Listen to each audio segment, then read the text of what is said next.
Ladies and gentlemen, welcome to the world famous Jonsey and Brown show.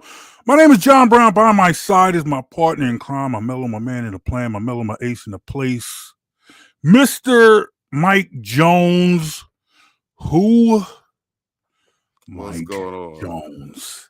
What's happening, man? Hey, man. I'm just happy to be here, man. Well, look, man, we've gotten through Thanksgiving. We've gotten through Thanksgiving, and now we've moved on to December. So I have a gift for you today. I like gifts. You like gifts? I got a gift for you today. I got a good guest I wanted to bring in. This is a man who I have known for close to 17 years now. Work with him. He knows a lot of my deep professional secrets. He's a good guy.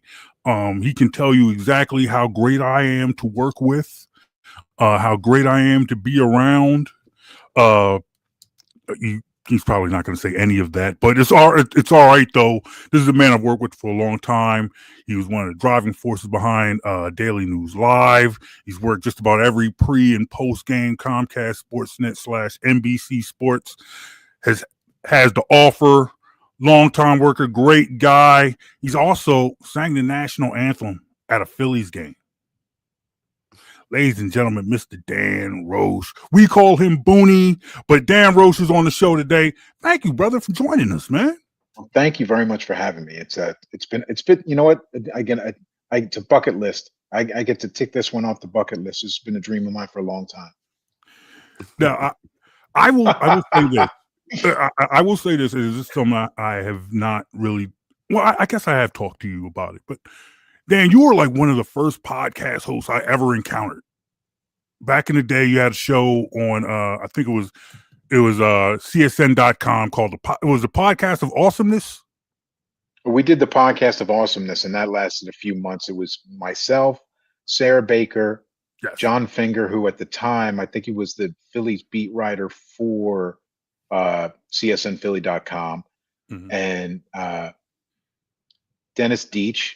He was also Phillies beat writer for the Delco Daily Times, and was it Mike Rodano? I want to say he was I think Burlington County Times, something like that. He was another Phillies beat writer, and we would just, I mean, there was no rhyme or reason or form or function to it. We just turned the mics on and just running and riffing for an hour a week.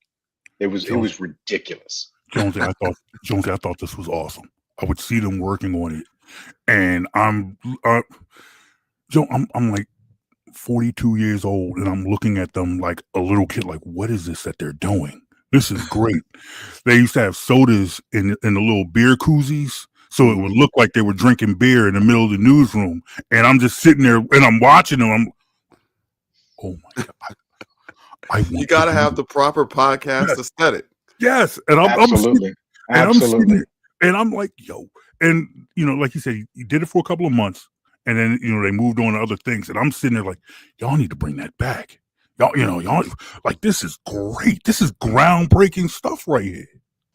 I would love to. I mean, and you guys are doing, I mean, I'd listen. Don't worry. I listen. You guys do it right. I mean, you talk about the issues, but I mean, you keep it 100, you keep it light, you know. You guys, obviously, I mean, you guys have a real vibe going. You definitely know your stuff, which is really important. It's a great backbone to have when you have a podcast. You can't just go on and just run your mouth or whatever, because people see right through it. Yeah. But the fact that you guys vibe together really, really helps. Yeah, he's all right, you know. Yeah, well, you'll keep him.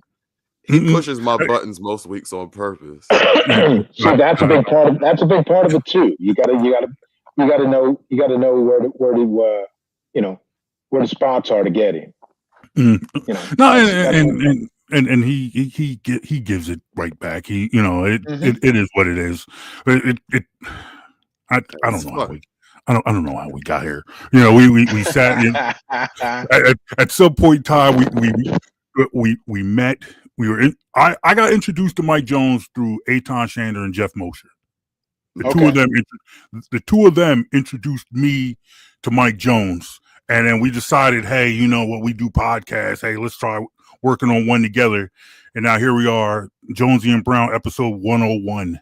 You know, but look, you know, I missed 100. I missed yeah, the centennial anniversary episode. Oh, there was probably cake, wasn't there? There was cake. No, you know what? There was no cake. There was no cake because we completely forgot that last episode was episode 100, and we didn't mention it at all. This is the first I'm hearing about it. if you listen, you could have let it slip by, and I would have brought in a cake, and then everything would have been this one could have been 100. There's absolutely no reference to show 100 during show 100. That just shows. that just shows where we were. We did it 2 weeks ago. Absolutely no reference to it being the 100th show. I don't know. But you guys have so much fun with it. You probably lost track of the time. You probably thought it was like episode 38 or 44, something like that. You know, and all of a sudden you're at 100. You're just like, wow, how did we get here? Exactly. Exactly. That, you know, it is. It definitely flies by. But you sure does.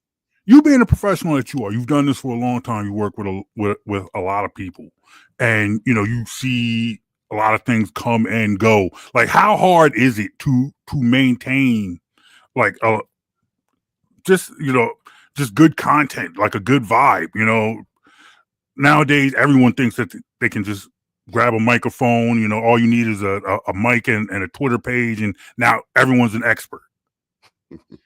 Well, I mean, as I mentioned before, and you guys do a great job of it, you have to work from a basis of knowledge. You can't just come on and say like, well, I think the Eagles are going to blah, blah, blah. And I think that, you know, this player is this and this player is that, or whatever.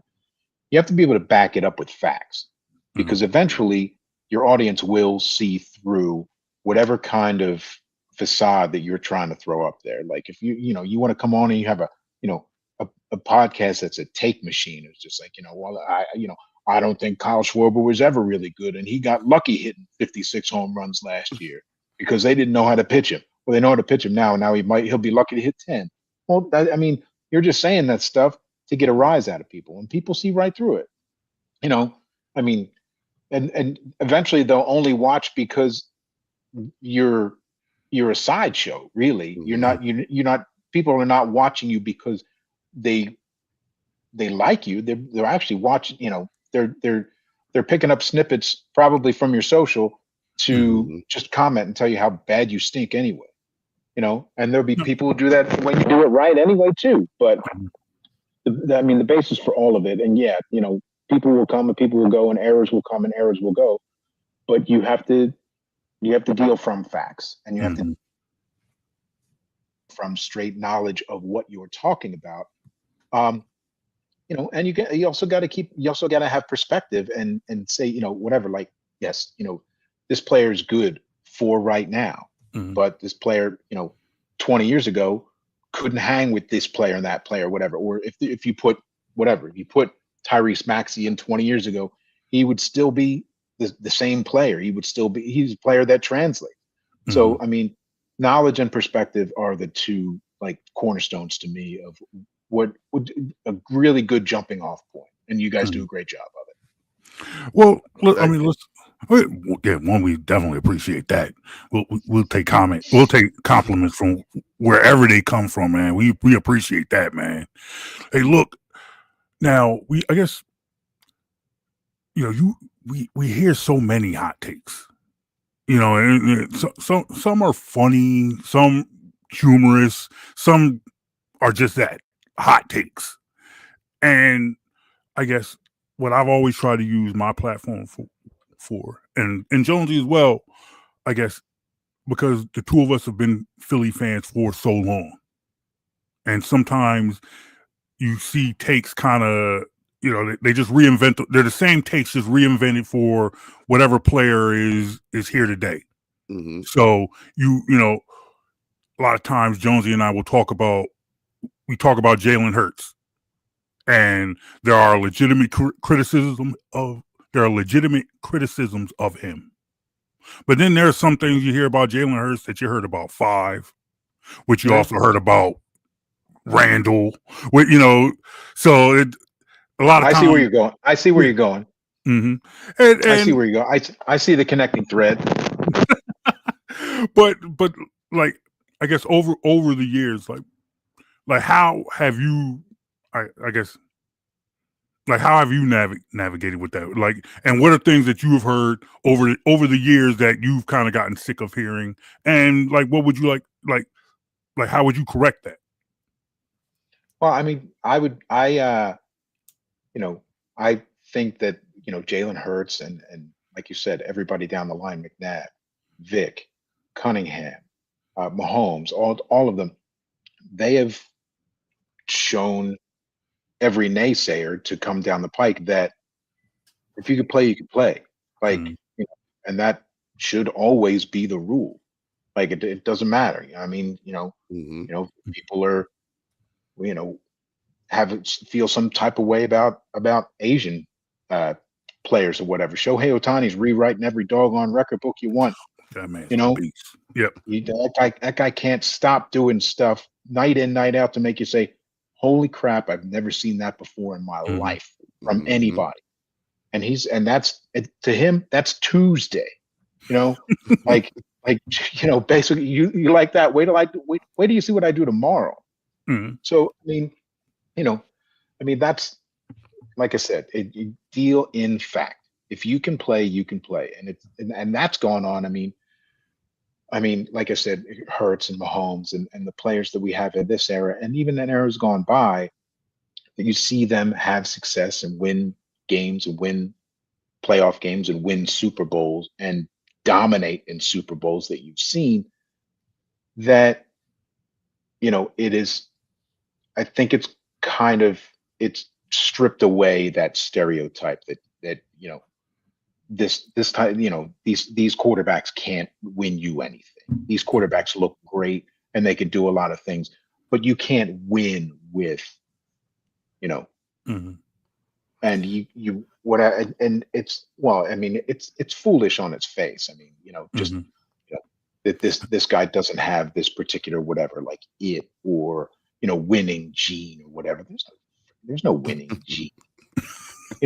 Like I mean, this is as old as the hills, man. You either can or you can't, and that's hmm it. Like it doesn't matter. It Hmm. doesn't matter. And you know, I don't know. Like I said, players will come and players will go, and you know, and they make winners in all shapes, sizes, and colors, and races. And well, just like us, you watched the Eagles for a long time, Mm, just like me and Jonesy. You've seen the quarterbacks come, you've seen quarterbacks go.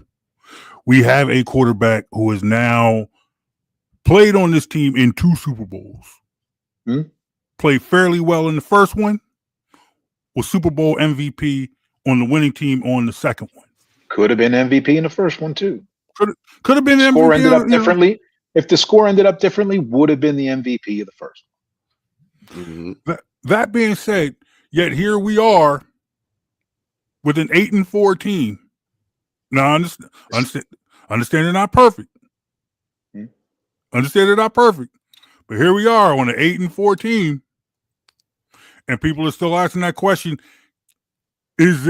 can he be the guy? That's the question people are asking. Not everybody, but there's still people asking. I Do understand that. mm, My answer to that question is he already is the guy. Like he has been the guy.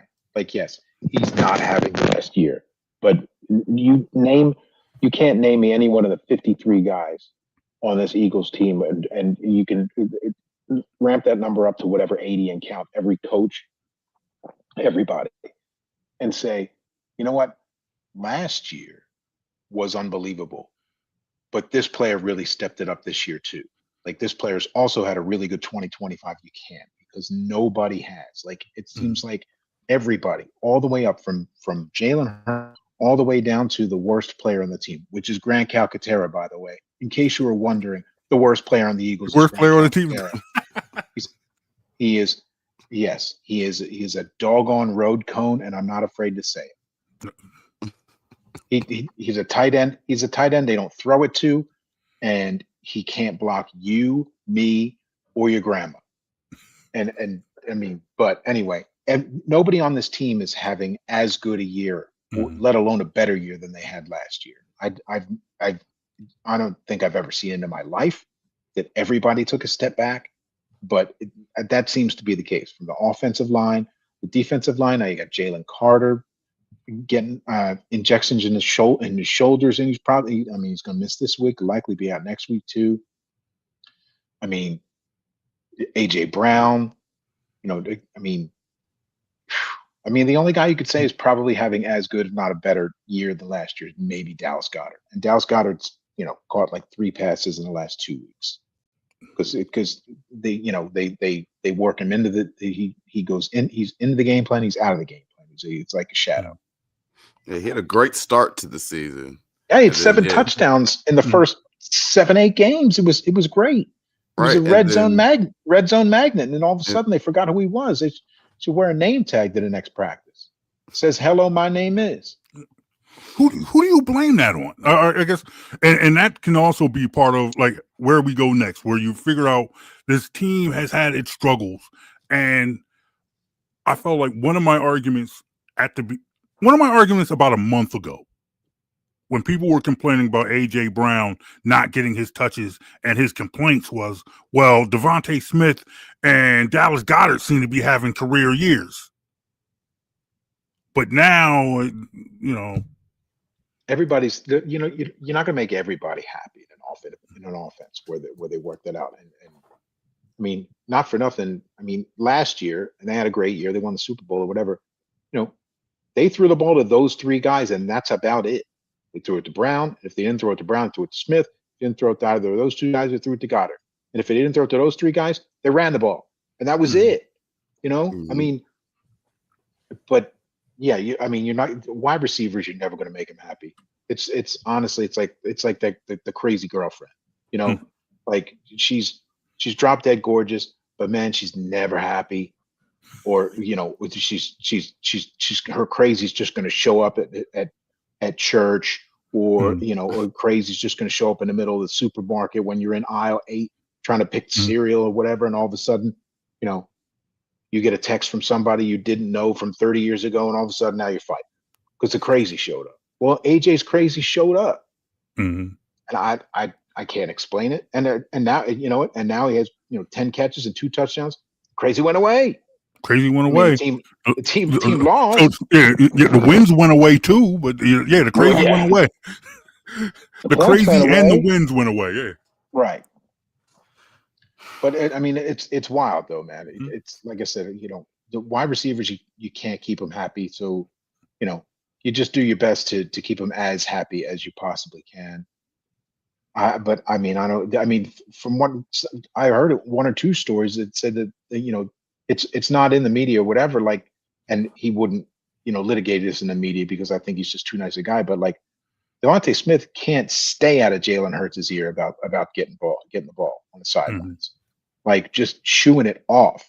And you know what? Good. That's fine. You know what? Show me you're crazy. Show me you want the ball on every play. That's, what? I want that teammate. I want that guy with me on my team.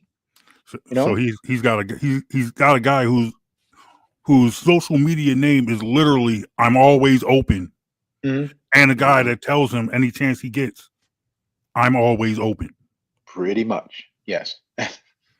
and oddly, neither one is happy until they catch until they catch the ball. 30 passes in a game. Yeah, understood. So funny how that works. And kind of here's where we get into some interesting conversations, because I kind of end up on the other end of the spectrum. Ain't no kind of. Where I believe, because I believe the quarterback is good. I do not believe the quarterback is great. And from what we saw, what was it, from 21 to 22, from his first year of a starter to the first Super Bowl appearance in his second year as a starter, you saw dramatic improvement from him as a passer. Since then, it seems like he's pretty much plateaued. which is not something I want to see from a fairly young quarterback. At some point, if he doesn't keep improving as a passer, I see it pretty much taking the Russell Wilson in Seattle path, where when your legs disappear, you're pretty much done. So when AJ started saying the offense needs to be better, I was right there with him. Like, yeah, the offense needs to be better. You can't lead the league in 3 and outs. You can't be an offense that is moving the ball and looks unstoppable for 2 quarters, and the other 2 quarters you get 20 yards total, which seems to be what this offense is.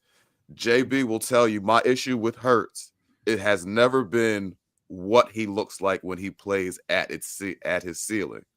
My issue with Hurts is, how often are you playing at or near your ceiling? And so that's where I tend to have my issues. I can't disagree with you. While at times he can look great, he can.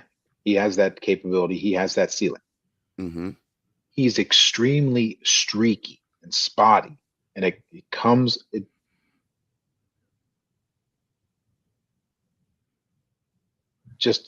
just as quickly as it comes. Jonsey this team's not winning on first down like they were. You know, Right. they're not keeping other teams guessing with game plans, with play calls. And the offensive line, like I said, like the rest of the team, the offensive line is first in line as far as like taking a collective step back. Absolutely. Lane Johnson's hurt. Dickerson's been playing hurt all season. As has Juergens. Juergens as well. Yeah, he's been playing hurt all season. Jordan Mailata has taken a giant step back for whatever reason. I don't know what's going on in his life. I hope he gets it fixed. I mean, he says there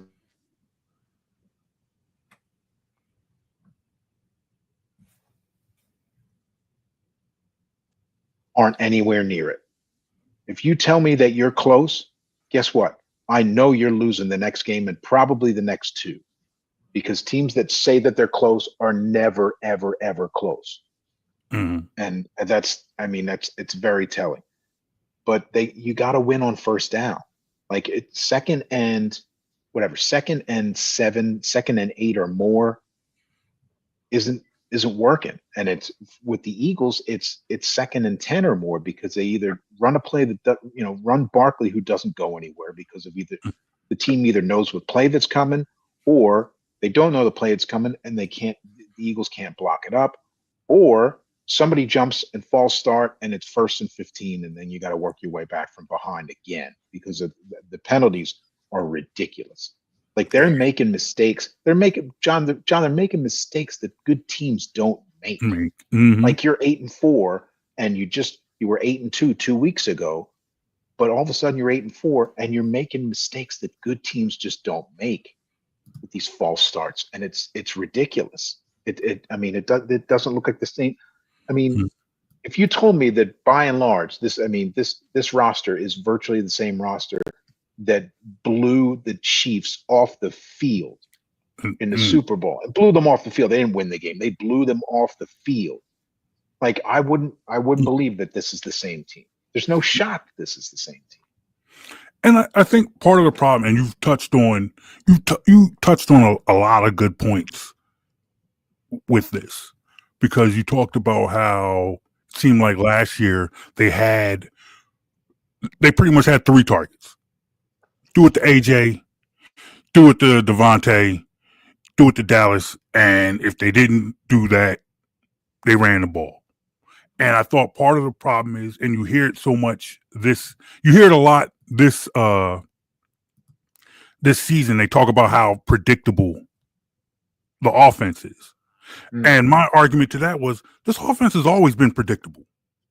But they controlled the line of scrimmage on both sides of the ball. You knew the ball was going to go to Barkley, but they were pushing you all the way down the field, so it didn't matter. Whereas this year, just like you talked about, the team is collectively taking a step back, but they still want to hold on to the same offensive philosophy where we're just going to play our play, we're going to play our game, and you got to stop it. But the problem is people are stopping it. Right. That's the problem. This offensive line, you talked about this offensive line. This offensive line is playing like we thought they were going to play last year. When everyone was asking, hey, how can this offensive line bounce back from losing Jason Kelsey? What's going to happen? And everyone seemed to have overachieved. Everyone played over their heads. And it took them right to the Super Bowl. Whereas now, you talk about Landon Dickerson being hurt all season long. These are the injuries that we were worried about when we drafted him. Cam Jurgens being injured. Steen being a step back from Mekhi Becton, and Lane Johnson not even being on the field. So it's wild, man. It's wild. I mean, before you even get to Jonsey's point about Jalen Hurts, who he's got a super high ceiling, but the floor is just as low as the ceiling is high. But there's so many other factors. We haven't even talked about the offensive coordinator. We haven't. Well, we won't talk about him. I'm sure you guys could probably do a couple hours on the offensive coordinator, but like there's so many people are just arguing with each other over like who gets how much blame for what's going wrong with the team or whatever. It's just like there's enough to go around. There's plenty.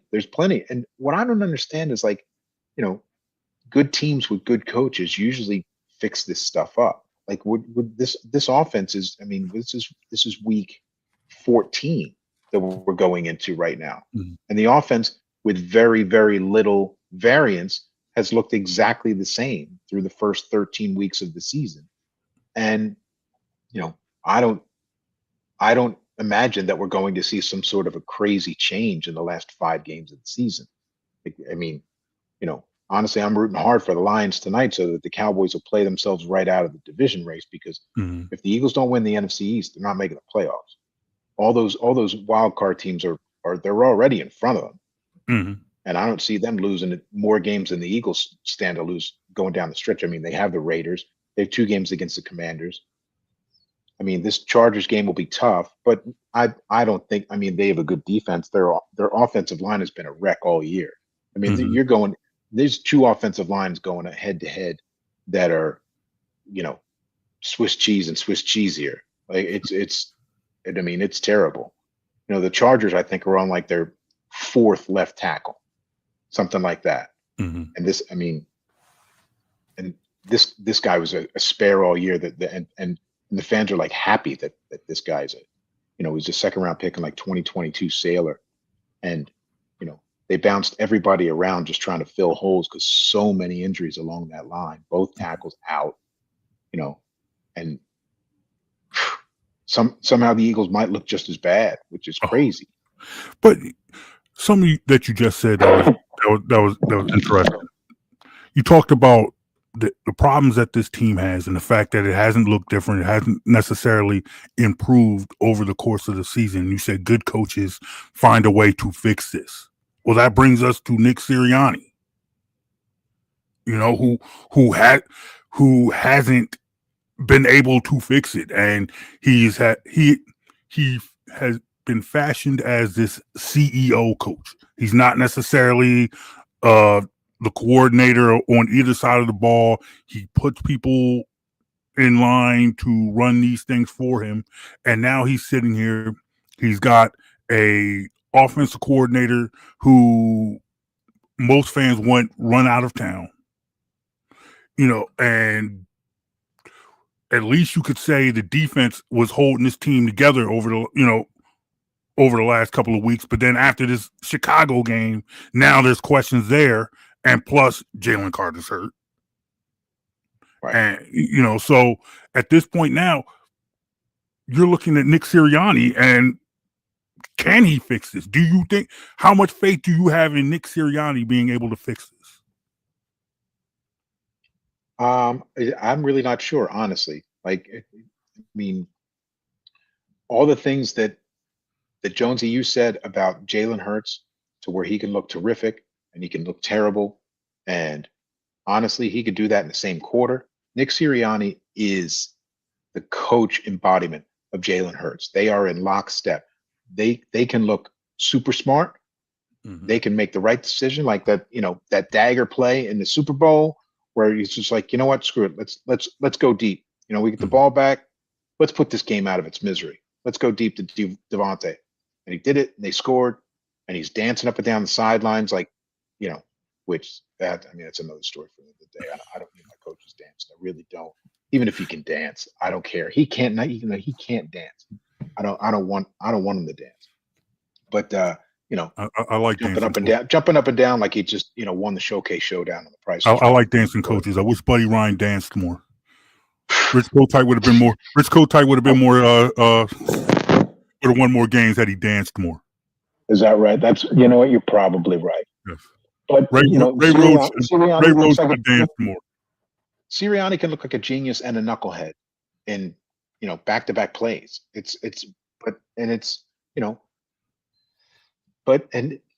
can lay Patullo at his feet. He promoted him. Like, he's had that guy. This is this guy's 5th year with the team.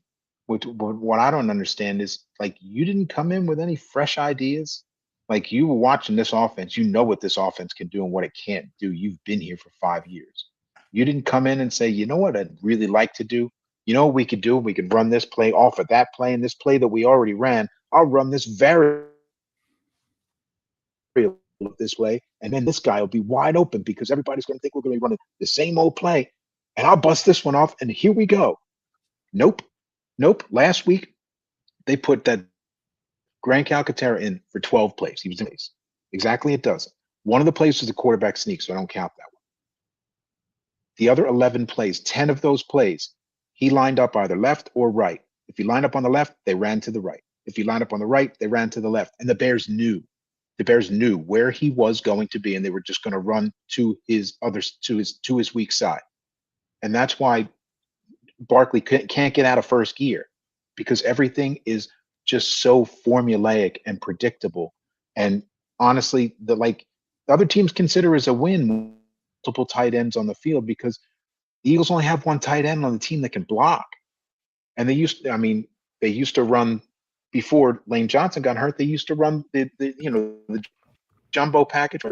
They bring in Fred Johnson as the extra lineman. Yep. Well, they don't do, now that Fred Johnson's no longer an extra lineman, they don't do that anymore. And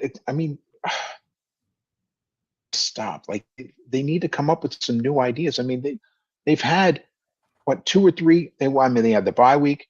They've had other games where they've had Thursday night games. They've had Friday games where they get extra days to maybe work on some stuff in extra days or whatever, to install different plays or whatever. And it's just not happening. Keep it. You need fresh ideas. And I mean, this guy's, to this point, he ain't it. He's not it. And that's the points right back to Sirianni, because Sirianni thought that this guy can run an offense. Not this one. Not this one. I mean, I don't think he's ever run an offense before, but not in the NFL. And other teams are sniffing out the plays, man. It's embarrassing. Jones, are you there? Oh, hey man, I lost audio on. Yeah, we lost your audio.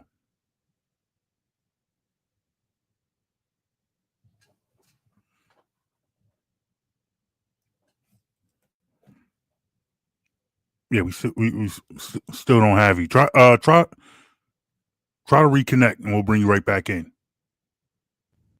But what I wanted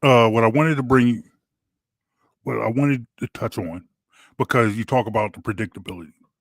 Do you remember earlier this season? I believe it was a third or short, a fourth or short. They lined up for the tush push, and they ran that fake to Saquon Barkley to the outside. Shocked everybody. Absolutely. And we haven't seen that since. They ran. They one time they Hertz took the snap and backed up and threw like a fade to AJ Brown, but overthrew it. That's Mhm. the only two times I've ever seen them line up and not run And not the Hertz in an A gap. yeah, And and I guess and part of the frustration because you see nothing. There's so many issues. You talk about everyone taking that step back, and it's like you look for the coaches to throw some sort of wrinkle in there to kind of shake things up and to work around the talent that you have. And exactly. So you guys can hear me now? We can hear you. We hear you. We got you. Welcome back, Jones. Here's where it gets a little complicated for me. Because through Sirianni's history, he and Hurts attached at the hip. First year coach, first year starter. Here's what happens. The offense was bad when Sirianni first got here. He was calling plays. That wasn't working. They were 2-5 to start that year. He gave up playing calling to Steichen, and the answer Steichen came up with was throw the ball less, run the ball more. That formula carried them through the Super Bowl in 22. Then they bring in what's his name in 23? Why am I blanking on his name? But they threw the ball a little more, and Hurts had a career high of interceptions. He was at 15. You talking about Johnson? Yeah, that's his name. Brian Johnson. Yeah, Brian Johnson. They threw the ball a little more, but Hurts had a lot of interceptions that season. 15 was high. You bring in Kellen Moore the year after. First two games, you're 2-2, moving the ball, scoring points, but you're turning it over too much. And the answer Kellen Moore came up with was, we're only throwing the ball 17 times a game from the rest of the season. Multiple coaches, multiple coordinators, the same formula for success was always less on this quarterback. And right now, with the running game not working, it feels like a situation where you need more out the quarterback. So am I going to say all these coaches who have done at Steichen and Kellen Moore, who have both had success in other places, am I going to say they just don't know how to coach a passing game, or am I going to lean towards the quarterback limits what they can do? Well, I honestly, can I check C for all of the above? Can I say that? Yes, you can. Like as I mentioned before, Jonesy, there's so much blame to go around, and Hurts deserves a chunk of it, and the O-line deserves a chunk of it, and the offensive coordinator and the head coach deserve a chunk of it. You are 1,000% right with everything that you just said. I'm not discounting one word. You nailed every point. Every point. And after a certain point, I mean, these guys are, and I don't know. I mean, you watch the offense, and it's just like, well, you running this play, and nobody can get open, or you run this play, and that guy's open, and Hurts can't find him. It's just like, it's almost like spin the wheel of blame. It's like who's going to screw up this time? Like 3rd and 8. Who do we got to screw up this time? Somebody going to miss a block. Somebody going to miss an assignment. Somebody's going to miss a route. They're going to call a crappy play. Or is Hurts just going to ignore the fact that, whatever, Dallas Goedert's walking down the sideline with nobody within 15 yards of him, and because he's staring down AJ Brown. I mean, it's unbelievable. But like I said, you didn't tell one lie in anything that you just said, and I really appreciate that you said that. But that's what's so mystifying about this team. Like, how did they win? How did they won 8 games to this point? Looking at this team right now, like, how are they 8-4? How are they not 4-8? It really is. It's beyond a mystery. Like this team, they've won 8 games. There's not a lot of teams can say they already won 8 games this year. But there are times where they look like, you know, forget about winning a game, getting a first down is a bridge too far for them. Mm-hmm. I said it earlier this week that, especially after I think I said it right after that Bears game, that this team has consistently found a way to be as frustrated as you possibly can with a team with a winning record. More than like any team I've ever seen. This team is 8-4, and just like you said, I'm angry like they're 4-8. Mm-hmm. And when you're trying, and here we are, after 12 games, and then you look at this team. This team has beaten the Rams, the Bucks, the Packers, They have a the hell of a Lions, resume. Mm-hmm. and the Cowboys. Mm-hmm. But then you have to, but here we are, those are the teams that this team has beaten. But then as we look going into the playoffs, you then have to ask yourself, is this team better than the Rams, the Bucks, the Packers? And they don't play, haven't played them, but are they better than Seattle? They split the season, series with the Cowboys. They run it back a third time. What happens? Could they, if they play the Cowboys a third time, if those two teams were to play again, could that happen? Could they beat this that? team? This team is an absolute mystery right now. I mean, they don't look great.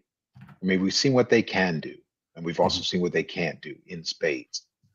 But it's unbelievable where you really don't know minute to minute like what this team could do. Like, I mean, they didn't do it first half against the Bears. They did like nothing on offense, and then all of a sudden, 2 plays down the field, 70 yards.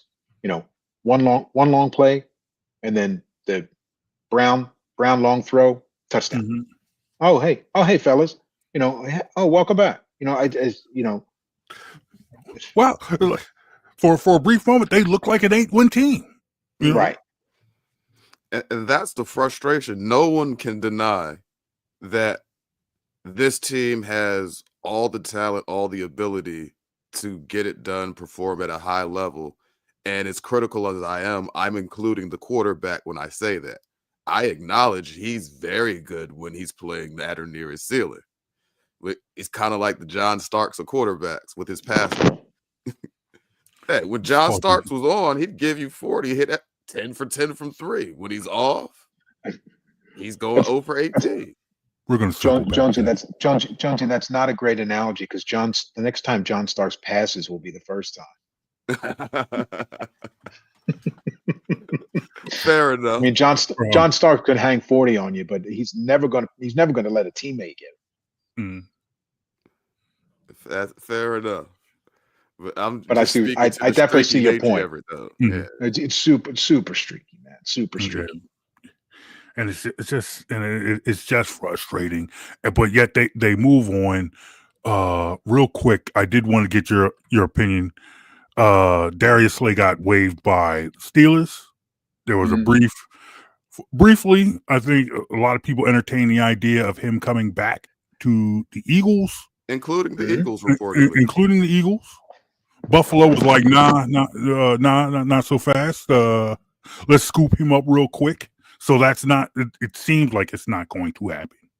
Although he said he's not going to. He said he's not going to show up. Mm-hmm. But the Bills can just say, you know what, we'll just put you on the reserve / retired list. Mm-hmm. You don't want to show up. That means you're not playing for anybody.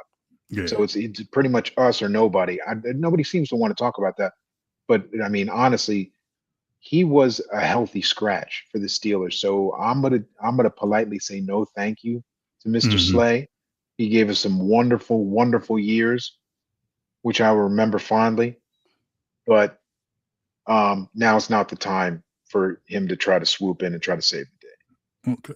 So are you saying that you were cool going into Monday night watching 4 quarters of Adoree Jackson? I didn't say that either, but I mean, Adoree Jackson's not a healthy scratch. They put Adoree Jackson on the field at least, and Adoree Jackson can make some plays. He has gotten better than he was. Like he was pretty bad early on the season, but he's He was gotten a bit decent in the better. Lions game. Yeah, he was decent in the Lions game. And honestly, I don't think he's going to have to. I mean, Justin Herbert's a good quarterback, but he's going to be running for his life like he normally is week in, week out. So I don't feel like if Jackson is going to have to do too much, like he would have against, say, Dallas or what have you. Dallas worked him, but Dallas's wide receivers are unbelievable. Like George Pickens is, a top 2 receiver in the league right now, and CeeDee Lamb, if he could catch, would probably be right there with him. Like, I mean, I've never seen anybody drop so many passes as CeeDee Lamb this year. I've never seen somebody who is billed as a good player drop as many passes. It hit. I mean, the hit him right in his hands. In both hands. It was like clicking the replacements. I've seen such a thing from a professional player. Like it defies description. But I guess one last thing before moving on from this whole Slay situation. My question was to the both of you. You talked about just, from a talent standpoint, not wanting him on this team. But I feel like with having two players within the organization just up and retire, is that really the energy that you want to bring around this team with how shaky this lineup is? Do you want somebody who pulled that same type of stunt to get out of a team, to get away from a team? Is that the type of player you want now to bring into your locker room? You've brought in 2 players who then decided, you know what, I'm good. I'm just going to not play football. Or do you want somebody who then does that same thing to another organization in your locker room? For me, I'd say the past relationship with Slay makes it a little different than bringing in someone who you have no history with. That being said, the one real concern with Slay, it wouldn't have been what he did to the locker room. He knows the locker room. He knows the defense. Everybody knows him. It's whether or not he actually still has it on the field. I personally would have been willing to at least give him a flyer. If he can't go, sit him back down.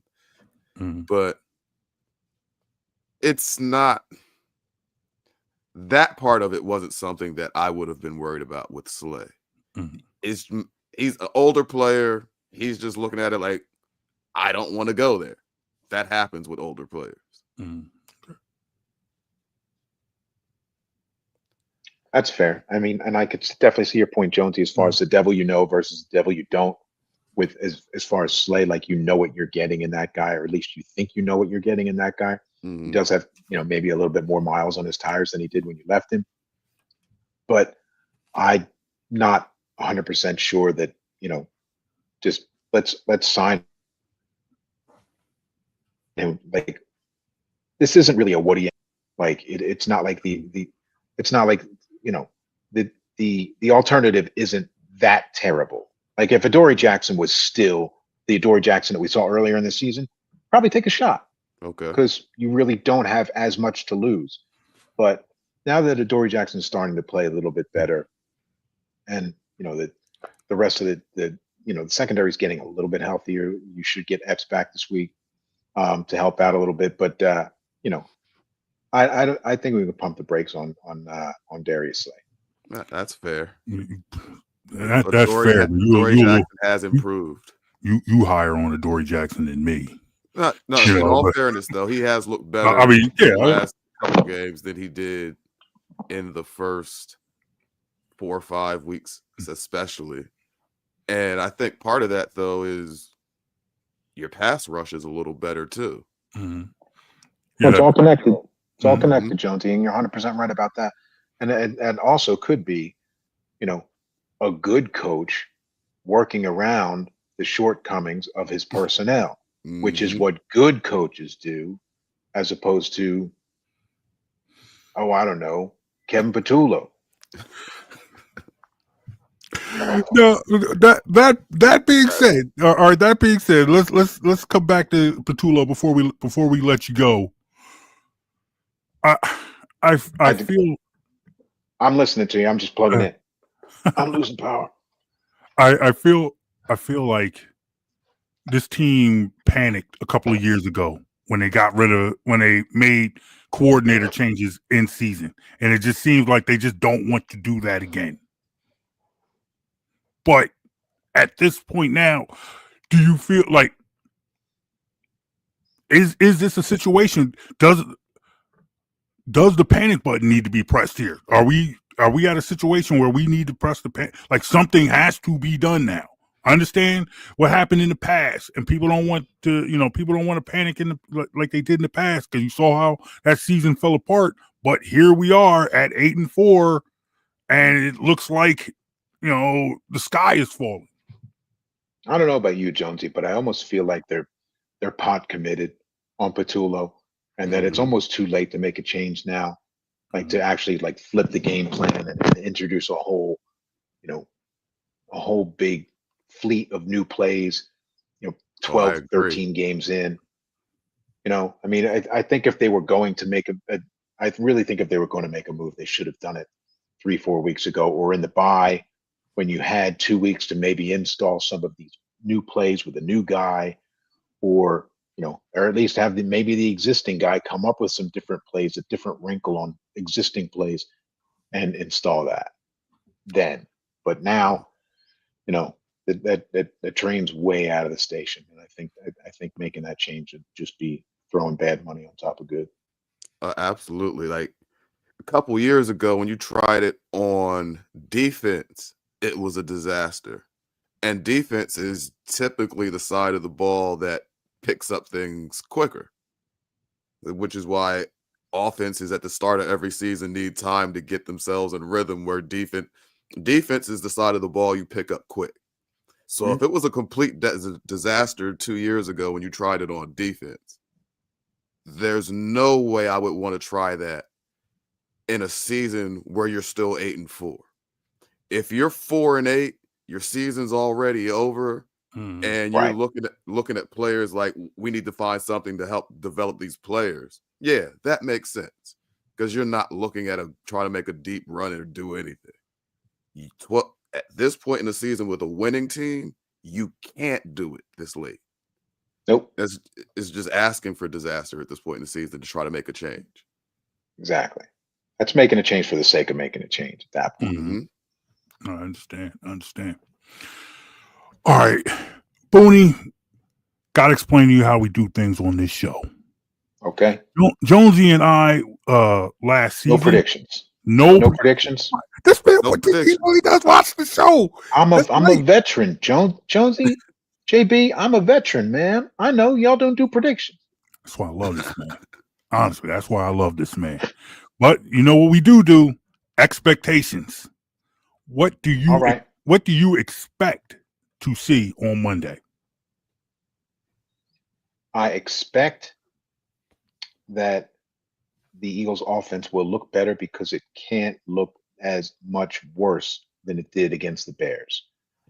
And excuse me, I think the defensive line is going to look better because I feel like they knew that they weren't going to have Jalen Carter. And Jalen Carter got manhandled last week against the Bears because he didn't have any, he couldn't push. His shoulders were dead. So they'll rally around that. I think they're going to have to find another defensive tackle. Maybe Ty Robinson makes my expectations that we'll see him for the first time this year. That'd be nice. And I'm hopeful that he'll give them a boost. But my expectations is that I will see more of Jalen Phillips, like I saw the first game he played against the Eagles, than every game since. He's so far has been a one-hit wonder with the Eagles, and I need to see more of him, and I expect that. Okay. He should have his chances against this O-line. True. Very true. All right. Look, sir, an hour goes fast. It Real does. quick, let people know where they can get in contact with. What are you working on now? Where can people contact you? Well, I'm still at NBC Sports Philadelphia. I'm producing and directing. We are simulcasting the Drive Time radio show from 2 to 6 for 97.5 The Fanatic, unfiltered, with Ricky Bowe and Bill Colarulo and Silvana Kelleher. They do great work. They deal in facts like you gentlemen do, which Mhm. what makes it such a great listen and makes you such a great listen. They have a lot of fun, which you guys do similarly, and I try to keep it, keep it moving, get the pictures and the graphics going, and move the cameras around and stuff like that. Also, writing content and voicing over some stuff for for NBCSphilly.com. You can find me on X at Roaches. The letter R, Winners, is my screen name on there. I'm Dan Roach 4 on Instagram. You can find all my stuff, all my takes, and other stuff, and you can find me on NBCSphilly.com. My written content, my pieces that I write about whatever's going on in the world. Awesome. It has been a pleasure, gentlemen. Thank you so much for having me. I really had a lot of fun talking. It's been great. Thank you. No, for Appreciate real. No your problem, time. man. Yes, appreciate No you. And like I said, this is a brother I've known for 17 years, man. I always enjoyed working with you. I always learned a lot by watching you. I've always admired your professionalism. I've admired your You work never ethic. did get my son that sneaker deal, though. You never did I get my son that sneaker deal. You tried. said you were I going to get him tried. a sneaker deal. I look, man. I made a lot of promises because I saw his potential. I was trying to get that man NIL long before he was going to be the first little leaguer to have an NIL deal. I know I Yeah. promised that to you, and I fell through. I'm sorry. I know I failed your family, but I still love you guys, and I hope I've always hoped that you don't hold that against me. I won't. And you know what? It's not over yet. He's still only 16, so you could still, you still got a couple of good years to get that NIL money coming in. Still got a chance. There you go. I'll make some phone Window's calls. not closed, JB. I'll make some phone calls as soon as I get off with I you. appreciate I that. will work on that. I will get your son his money, man. I will try. I've been trying to, man. But Booty, I appreciate you, man. Thank you, good brother. JB, thank you. Jonsey, it's been a pleasure. Very nice meeting you. And you too. Thank you. Keep watching Best in the World, y'all. I appreciate you, man. Thank you, sir. That was Dan Roche, man. That was my man. I love that dude, man. Love that dude. Back in the day, used to always, because working at Comcast Sportsnet / NBC Sports Philadelphia, it's one of those situations where I compare it to like working at a record label. Whereas you think if you work at a record label, everybody thinks they can sing, everybody thinks they can rap. Like you go there, a lot of sports takes. You go through that newsroom, there's almost always somebody in a sports debate. But Dan Roche was always someone I enjoyed talking to. I enjoyed interacting with, and just watching him navigate through, all the talent and all the the goings on those shows was always great to see, man. This was a good moment, man. I was glad to share that with you, man. Oh man, that was a good show. Good dude. And those are sports. Mm-hmm. Mm-hmm. All right. Talk to somebody who knows sports every once in a while. Whoa. You talk to somebody who knows sports like every week in me.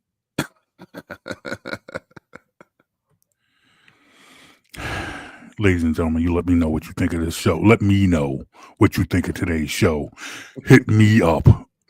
Facebook, Instagram, X at Jonsey and Brown. Or, it might just be at Ann Brown, or at BITW Sports. Hit us up. You can download this podcast. You can find the links to wherever you get your podcast from. Just go to bitwsports.com. This has been the Jonsey and Brown podcast. That is Mike Jones. Any final thoughts?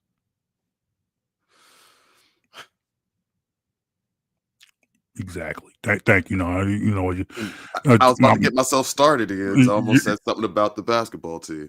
Oh my God! You know what? Well, look. As of right now, they're beating up on the Golden State Warriors.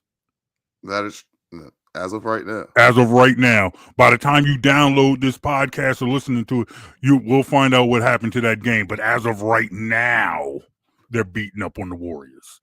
Ladies and gentlemen, y'all have a great weekend. Enjoy the sports. Enjoy the game on Monday, and we'll talk to you then. We'll talk to you next week. Peace, y'all. Peace.